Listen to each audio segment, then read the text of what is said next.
So I've embraced my inner Navy. So where's my Navy, people? There's one Air Force person here. There she is.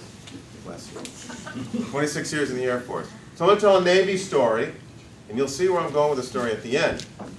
So, it's August 1942, in some place called the Battle of Savo Island.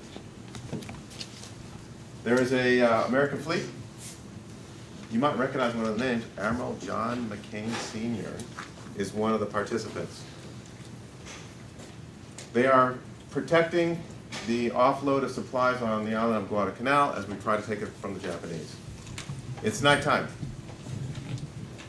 There's a northern part of the fleet and a southern part, and there's 8 cruisers and 15 destroyers, U.S. and Australian. They're cruising at night. Most everyone is asleep. No one attacks anyone at night in the Navy. It's not what we do. The Japanese only have 7 cruisers and 1 destroyer, so half the size. But they practice fighting at night.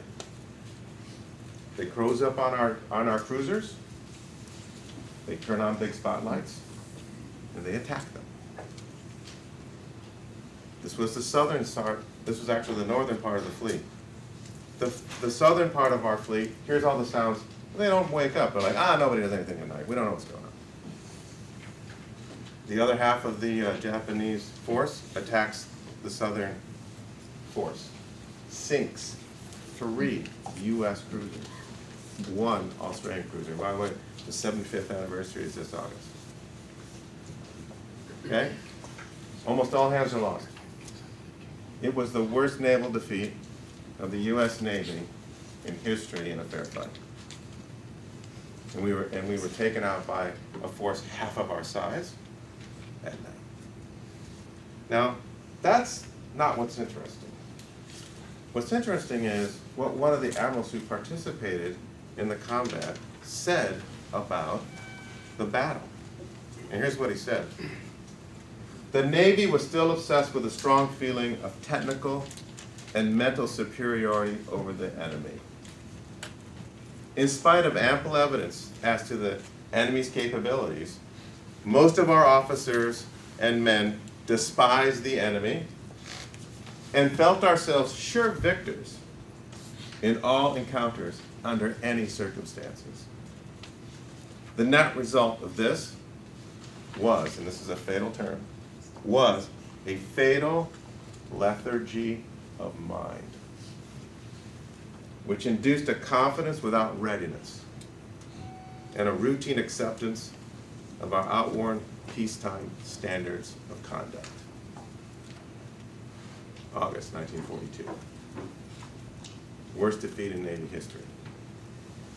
So let's fast forward to today. Where are we? Do we have a lethargy of mind? Do we understand the threat from the battle of the narrative? Do we understand how powerful it is? And are we ceding that strategic high ground to the adversary? This is why we're here today. I repeat, this is why we're here today. Because we have ceded a strategic capability to an enemy which is much smaller than us, but is kicking our butt. And we are suffering from a lethargy of mind. That's why we're here. That's why every one of you are here. And I'm preaching to some of you to the choir. But it is amazing to me how many people do not understand what I just said. Amazing. 38 seconds, so I'm doing good. The last thing I'll leave you with is, why are we not afraid of it? One theory. Little something called the lizard brain. Fight or flight. You see something, a physical threat, you run away. Is the battle of the narrative and cyber a physical threat or not? Or do you just cognitively blow it away because it's not a physical threat? Done.